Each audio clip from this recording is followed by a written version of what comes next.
Olanda Kenya tokokanaki oyo etungolaka baimage ya kala Niko Bakongo Asi déjà la chaîne Toto Pole Bilili chaîne c'est plus ça on a plus Wakala chez Toto Pole Bilili toujours oh Toto Pole Bilili archive au kabila ba archive et matama la basambe olingo yo kabila yo ka wo kusuke ala to la babino partout oui balali Toto Pole Bilili balali ouais Toto Pole Bilili c'est moi.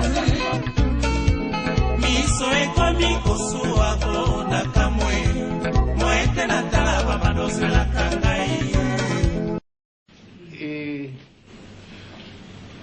ils ont eu donc des Congolais par la corruption, ceci, cela. Ils l'ont fait marier à la sœur de James, à une Tutsi, directement. Il a abandonné sa femme à Kinshasa. Oui, il a abandonné sa femme à Kinshasa avec les enfants. Vous voyez encore le problème avec les Congolais. C'est grave. C'est très grave. Il nous laisse beaucoup de problèmes. Il est là et maintenant il crie qu'il veut venir. Hein? Bon, le voilà devenu un chef de guerre de la rébellion. Et ils sont allés ramasser tous les autres rebuts que vous connaissez.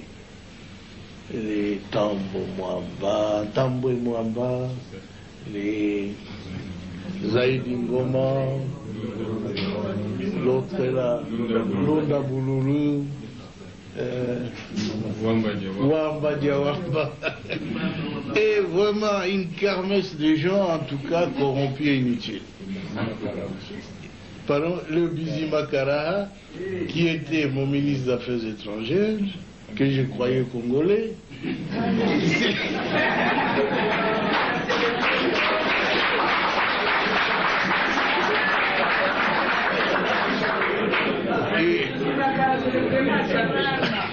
à ma très grande surprise, quand j'avais demandé à cette armée de se retirer, et avait déjà fermé des valises, ils disent leur armée se retire, ils se sentent en insécurité. Je dis mais non, votre armée reste. C'est l'armée rwandaise qui se retire. C'est pas la vôtre. Mais ils ont disparu. Et j'ai compris qu'ils n'étaient pas congolais alors. Parce que l'armée qui s'est retirée était rwandaise. Ah oui. Un ministre congolais, un ministre d'État a disparu. Un ministre des Affaires étrangères a disparu. J'ai dit, nous étions infiltrés alors. Infiltrés au sommet de l'État. Alors ainsi on aura pu découvrir des documents où Kagame dirigeait ces gens-là, où il complotait pour que les Tutsis prennent la tête de ce grand pays qui n'est pas le leur. Alors ça en est trop, hein. Ce pays ne leur appartient pas. Ils veulent en prendre la tête. Quoi? Mais c'est pas possible, ça a été très grave. On a vu tout ça, si seulement on l'avait su avant, ça aurait été bien. Mais le conflit a éclaté après. Ils tentent le conflit, ceux qui n'ont pas pu réussir avec le coup d'État, qui avait échoué le 2 août. Et maintenant, je le vois en train d'échouer encore. Notre peuple se défend. Je suis très heureux que vous tous ayez pris conscience de la gravité de la situation pour nous mettre tous ensemble, tous les partis politiques confondus, chez nous. Tous les Congolais se sont mis ensemble derrière le gouvernement. Ils m'ont soutenu, je dois l'avouer très sincèrement. Et je ne sais même pas ce que je ferai pour les rendre ce qu'il faut.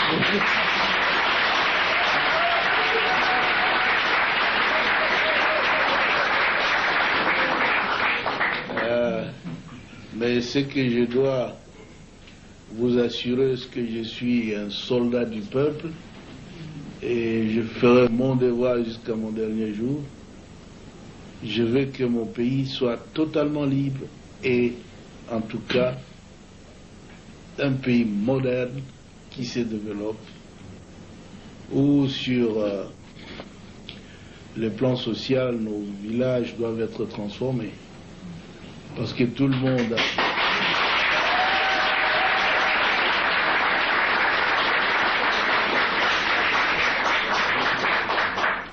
beaucoup de nos élites, beaucoup d'intellectuels, beaucoup de citadins, de gens de ville qui sont habitués à la vie, ont peur de rentrer dans nos villages. C'est parce qu'il n'y a pas de vie là-bas. Nous étions donc engagés dans un programme de reconstruction qui a commencé à porter fruit.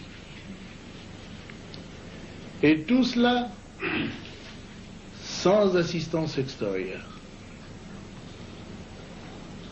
Parce que les habitudes politiques en Afrique, c'est qu'on doit attendre de l'aide de la France, des États-Unis, de l'Union européenne, de la, de la Banque mondiale, de ceci, cela. Mais nous avons dit, depuis quand nous luttions, longtemps, nous disions que notre lutte, c'est la lutte de l'intelligence contre la force brute. La force brute,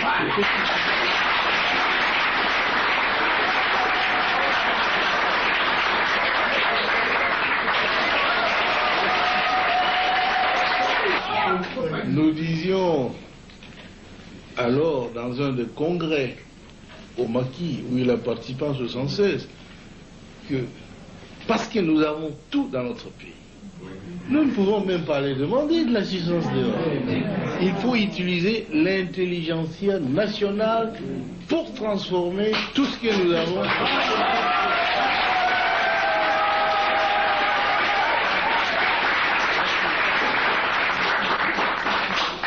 Ainsi donc, lorsque nous sommes arrivés au pouvoir, fort de cette conviction-là, et jusqu'aujourd'hui, nous essayons de transformer nos richesses, notre monde, l'environnement économique, social, culturel, avec l'argent de notre pays. On n'a jamais reçu un seul sou d'ailleurs.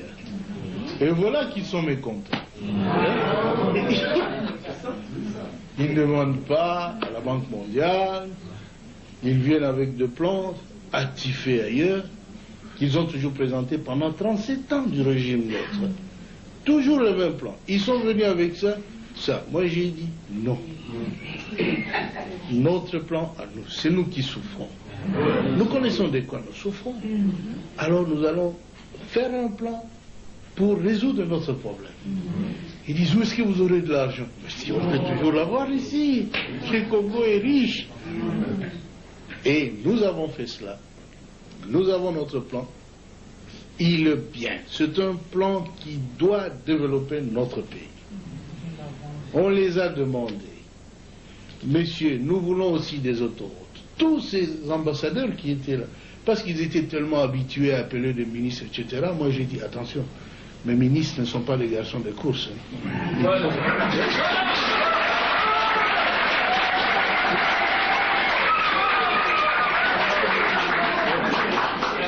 J'ai dit qu'il faut laisser le ministre résoudre le problème du pays. Si vous allez continuer à les appeler la nuit, des coups de téléphone, qu'est-ce que vous traitez avec eux? Chez nous, nos ambassadeurs ne vont pas faire ça. Ils ne sont pas capables d'appeler des ministres belges ou français ou américains qui aillent chez l'ambassadeur congolais qui va leur dire des choses qu'il faut faire. Non. Et si vous ne les faites pas là, chez moi, je ne vais pas. Ils trouvent que je suis têtu, arrogant. Je dis, mais c'est pourtant la vérité. Chez vous, ça passe bien.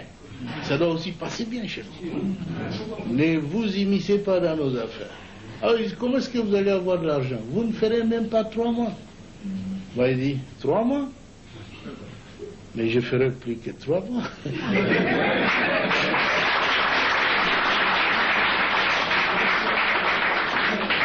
Ainsi, vous connaissez, nous avons préparé un bon plan de reconstruction du pays.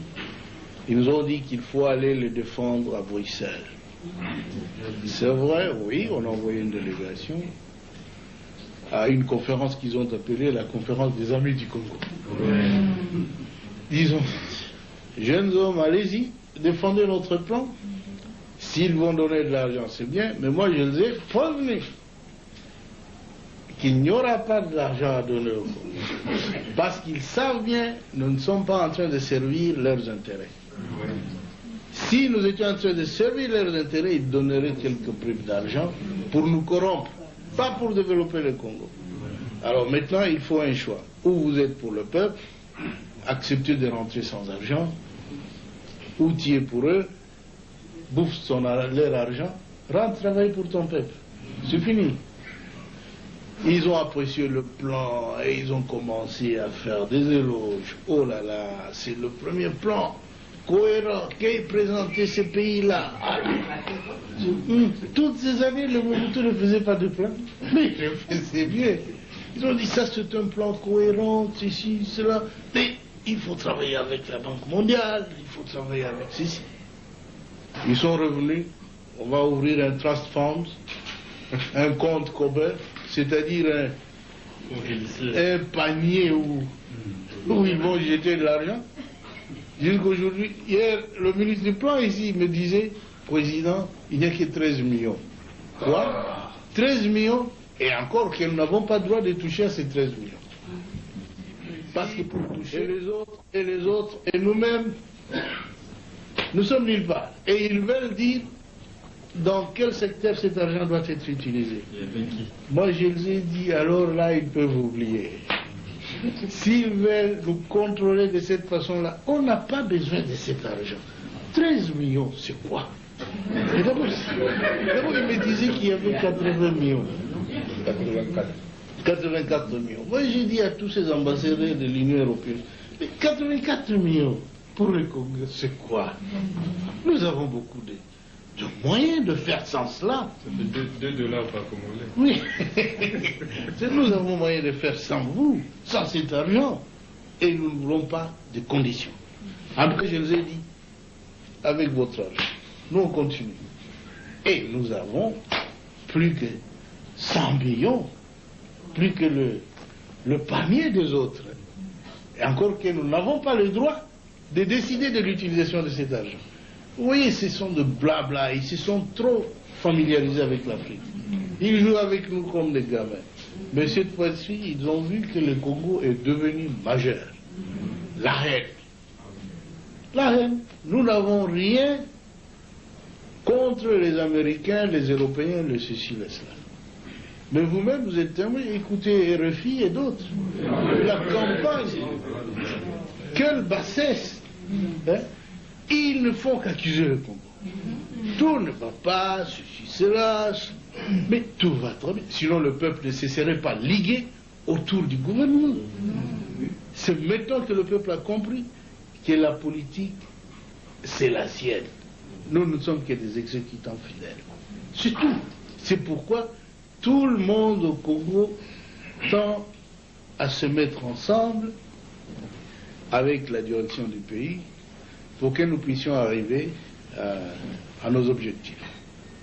Cette fois-ci, parce que la guerre est venue s'intercaler sur notre marche avant, nous avons une priorité d'écraser les envahisseurs.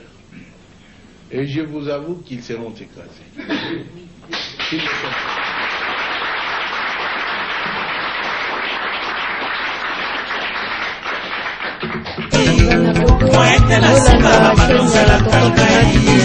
Oyo etungolaka baimage ya kala. Niko Bakongo. nyonso Asimi. tozala Aboyete. chaîne ya Toto Pole Bilili chaîne esepesaka bino nyonso na pepulu bakala Toto Pole Bilili toujours Toto Pole Bilili baarchive okapela baarchive oyo epatama na basambe olingo oyo okapela oyo baokutu te wana tokoyamba bino partout balali Toto Pole Bilili balali ouais Toto Pole Bilili c'est moi miso ekomi kosuwa ko na kamwe moete na tala babadoselaka ngai